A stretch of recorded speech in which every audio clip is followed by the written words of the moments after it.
Good morning, guys. Today we are going to talk about Venus, and we are going to talk about Venus in the composite chart. It's a video I've been asked for months now, so we're finally talking about it. Let's just go right in with the first house, because when we have Venus in the first house in the composite chart, we have a very, very, very, very attractive couple. Doesn't mean that each one of these people has to be the most beautiful, like according to the current standard of beauty, the most beautiful physical. But together, when they come together, they're just so attractive. You look at them and you're like, whoa, wow, they are like, maybe the way they dress, maybe it's just, they just vibe with each other in that way. It's just like, you just want to look at them. They're really a beautiful couple. And they will also go for what they want in a more, in a very instinctual way. It's not a couple that thinks long and hard about, moving to a new house or getting that new car or getting that. It's more like an instinctual that that's what we want. Do we have the means? Yes, let's do it. We'll go for it. We'll get it. When we talk about the second house, we talk about valuables, right? But also the value that we hold inside. So when it comes to relationships, that relationship has very strong values, and they are generally based on material things. Now, that doesn't mean material things as in money per se. It can be material things as in nature, right? This can be a couple that likes to live in nature. They like to have a nice big house in the countryside. But again, there are so many different expressions here. We can have that very materialistic couple as well. It's a couple that really is concerned with things. We need this to live a good life. We need this. We need a pool. We need this to express ourselves fully as a couple, in our Venusian way. We need all these things. But it can also be like, oh, we just need to live in nature. That is the main, one of our main core values. So it's values are very, very, very important for that couple. And they will, if you cross their values or their value system, you'll be out, right? That couple will just like, okay, we're not going to hang out with you anymore. We're not interested. Venus in the third house. Venus in the third house, that couple needs to be social. Like you will find them out and about, art galleries, museums. They love to be out, going on little trips here and there. That couple needs that. Gives them pleasure. It's also part of their intimacy, the way they express their intimacy. And being social is part of that. You might think, well, intimacy is very personal and being social is very out there, but it's just the way they express that. It's part of what they need as a couple to feel intimate with each other. Now, the fourth house Venus is a Venus that values the home. They don't need to be out and about and do the art galleries and all that. They can do that, but where they are really intimate and where they find their pleasure really is at home, when they are at home with each other. And they usually move in, like when these two people come together, they tend to move in together fairly quickly and build a home, build a nest with each other. So when we talk about the fourth house and pleasure, we really talk about being at home and having privacy and doing the cuddling and the caressing. That is very important for that couple. That's how they express their intimacy, and that's what they need. And you might say, well, doesn't every couple need that? Well, yes, to a certain degree, but this is the main focus for this couple, right? Yes, every couple needs the hugging and the holding in a certain capacity, but some couples, they can't go without. In terms of values, that is a must. If we, for example, say the third house couple, for them the must is we need to be out there and we need to travel, we need to go on trips, we need to, go to restaurants 3 times a week. That is a must for that couple, right? It's Venus in the third house. For the course house couple, the importance is the comfort, the security that you give each other in, when you are with each other. That comes with the holding and the hugging and all of that, and just being with each other and not needing to have other people around. Now, the fifth house couple, again, is very different. That couple, sexuality is a very big point in this couple, but also playfulness, like the way they are with each other, the way they are with each other wherever they are, at home, out there, wherever they are, they have like this playful touch. We all know that couple that is very, you see them and they always have fun. No matter where they go, they can go to theater, they have, they laugh, they go for dinner, they laugh, they are, like wherever they go, they just feel like they always have a lot of fun with each other. And yeah, sex is an important part here as well. But it is sex in a very playful way. When we get to the 8th house couple, Venus in the 8th house, sex is more, I really want to go deep with you. It's a very different merging. It's not as playful. Doesn't mean there's no playfulness, but it's not as light. It's like real deep here. It's just a deep merging of the two. So, let's just go back to the 5th house couple. The 5th house couple, playfulness.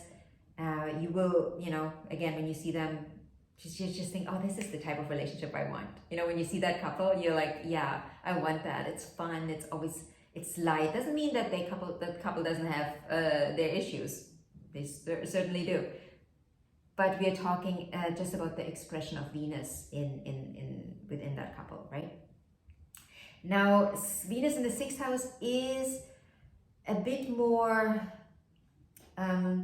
It is not the playful couple. That's a relationship that is more focused on work, where we show our appreciation for the other through doing things for them. The 6th house is the house of service, so we expect much more from the other. It's a bit more transactional. It's like, I do this for you, you have to do that for me, though I expect that from you.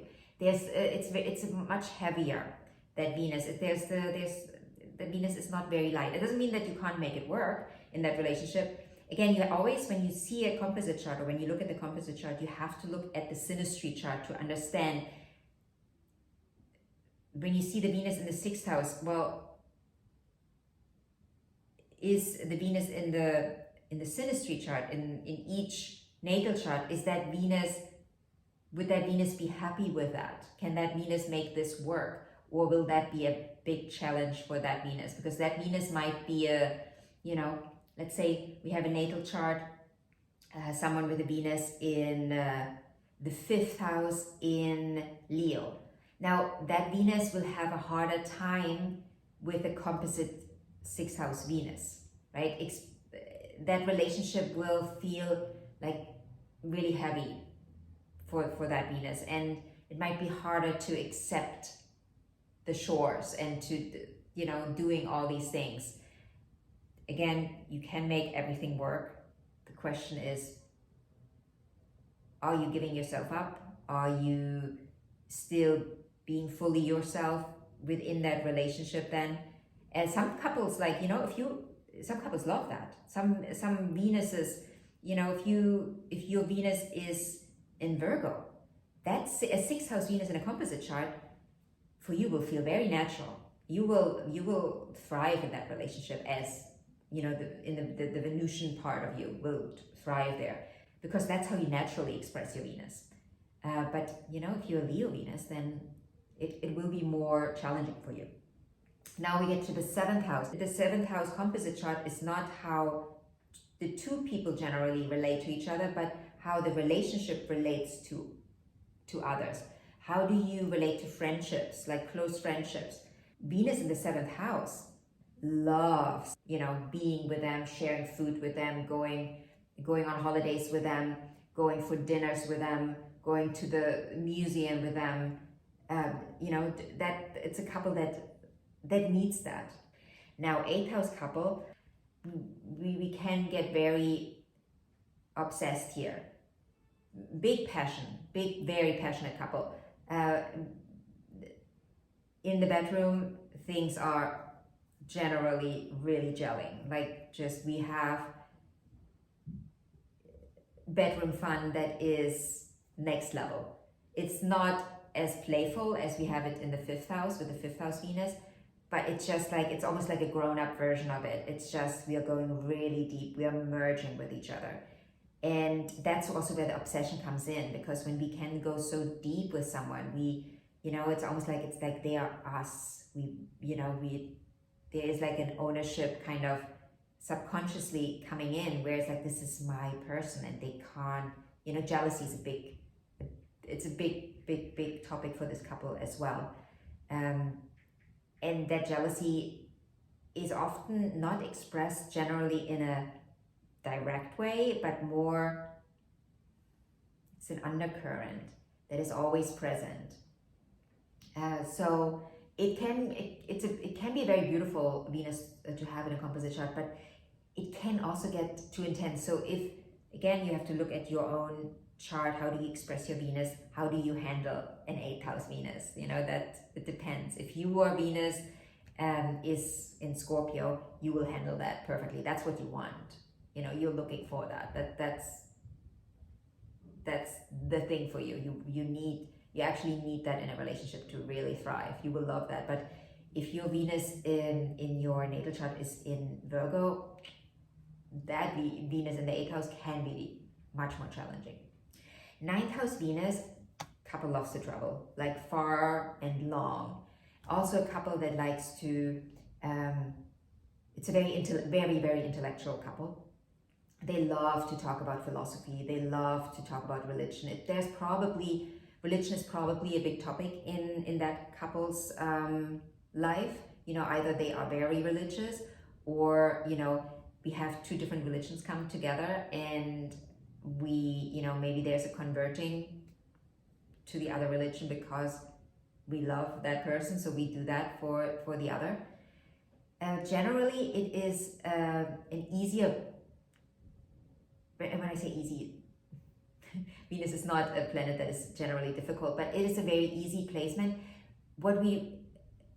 The way we express our passion, though, is more on an intellectual level, right? It is not a super cuddly Venus generally. 10th house Venus, again, not very cuddly. The passion, the way we express our passion, is generally how we have big goals. This couple has big goals. They want to achieve big things together. You know, we want to buy property here, there, in this country, and there. We want to own this. You know, when it comes to our profession, we want to reach top level. And it doesn't mean that both people in the relationship are highly career focused. It can just be one of them, and the other supports you or supports the career person in every possible way. So we can then together have, you know, whatever, you know, you achieve, we can then share this together. So I see that a lot in traditional couples, actually, where you have the stay-at-home wife that is supporting the husband in that way, that everything is that the husband doesn't have to worry about anything. Everything is taken care of in the house with the kids, everything. But the man can focus on providing We often have that provider relationship going on with the Venus in the 10th house. 11th house Venus is usually a very idealistic Venus. That is, again, a couple that likes to go do volunteer work together. They want to help. It's the humanitarian couple. They want to help wherever they can help. That may be in the capacity of helping your community, but that may also be in the capacity of just helping your friend. Last but not least, 12th house Venus can be a tricky Venus because, again, this is a Venus that is very idealistic, and this can express itself in spirituality, where we are idealizing each other.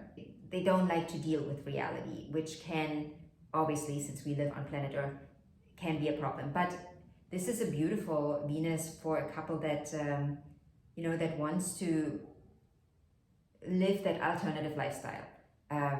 Yoga teacher lifestyle, go to Bali, move to, I don't know, Costa Rica, and, we build a yoga retreat there. That can work beautiful for a couple with Venus in the 12th house. But if you have the 9-to-5 lifestyle, that Venus will have a harder time or that relationship will have a harder time to get, fully feel the Venus and the Venusian expression, so to speak. So, yeah, that's the video for today. I wish you a beautiful weekend, and I'll talk to you in the next video.